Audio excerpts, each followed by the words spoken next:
I wasn't supposed to be paying attention that night. It was just another wedding, another open bar, another cousin tying the knot. But that was before I saw her standing alone by the dessert table, clutching a glass of water like it was her last lifeline. Her name was Callie Monroe, and she had no idea her world was about to change. Neither did I. I later found out Callie was 29 at the time, a nurse working brutal shifts in a crumbling city hospital, just trying to keep her head above water. Her ex-fiancé, Zachary Quinn, had left her 6 months prior for Bianca Laurent, the hotel heiress who seemed born to make other women feel small. Callie and Zach had been high school sweethearts, together nearly a decade. They dreamed of a vineyard wedding, a fixer-upper house, maybe even a golden retriever. But Zach decided she wasn't shiny enough for the future he wanted. He needed someone who matched his ambition. Bianca fit the mold perfectly, dripping in privilege, fluent in passive aggression, and always poised like the world was her runway. The wedding belonged to my cousin Vanessa, Callie's best friend, and, of course, Zach would be there. They'd been friends since college, and despite every nerve screaming not to, Callie showed up, in a red dress and a heart still bruised but beating. She held her own most of the night, until the reception. Bianca zeroed in on her like a heat-seeking missile. It started with a backhanded compliment about Callie's dress. I was standing by the dessert table, trying to decide between the chocolate cake and the fruit tart, when I heard her voice behind me. Oh my God. Callie, I didn't expect to see you here. Bianca's tone was sweet, but there was something underneath it that made my skin crawl. Callie turned around with a smile. Isabella, hello. You look beautiful tonight. Oh, thank you. You look nice too. That's such a cute dress. Very budget-friendly. Hey, Heidi, how are you? Callie tried to stay calm, kept her responses polite, dignified even, but Bianca wasn't finished. Oh, by the way, are you still doing the hospital nurse thing? Zach was telling me about that. It must be so exhausting dealing with all those patients, and the pay must be challenging. It's honest work. I care for people when they're at their worst. I try to make a difference. Oh, how noble. Yeah, that's true. You're basically like a waitress for sick people. That's adorable. She looped her arm through Zach's eyes, never leaving Callie. Zach, honey, remember that private wellness retreat in Geneva? Spa treatments in your suite. Doctors flown in on call. No beeping machines or waiting rooms. Real healthcare. But of course, someone has to do the messy work, right? The double shifts, the overnight, trauma cases. Not everyone's meant for leadership. Well, some are meant to serve. I admire that, truly. It takes a special kind of woman to mop up the pieces and still come back for more. Must build character. Callie excused herself, heart shattered, pride unraveling.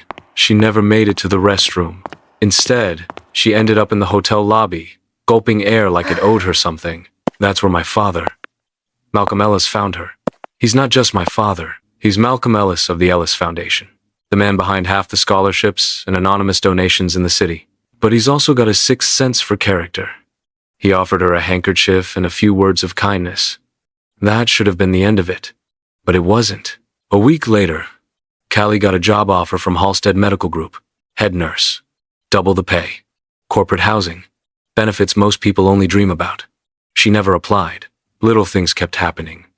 Bank refunds, magazine features, things falling into place like dominoes set in motion by an invisible hand. That hand, my father's. When he finally told me about her, I was skeptical. I'd been burned before. People liked the last name Ellis more than they ever liked me. But I agreed to meet her. Callie was nothing like the women I'd known. She didn't flinch at silence. She asked real questions. She laughed like it surprised her. And she listened, really listened. We started slow. Coffee turned into dinners. Dinners turned into weekends. And over time, I stopped waiting for the other shoe to drop.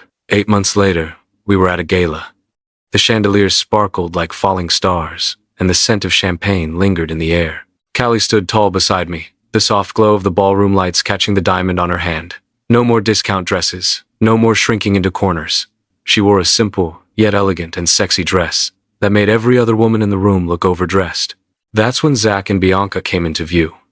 Near the silent auction table, sipping wine and laughing at something until Bianca turned. Her eyes locked onto Callie and froze. Bianca made her way over, all polished confidence on the outside, panic cracking underneath. The smile?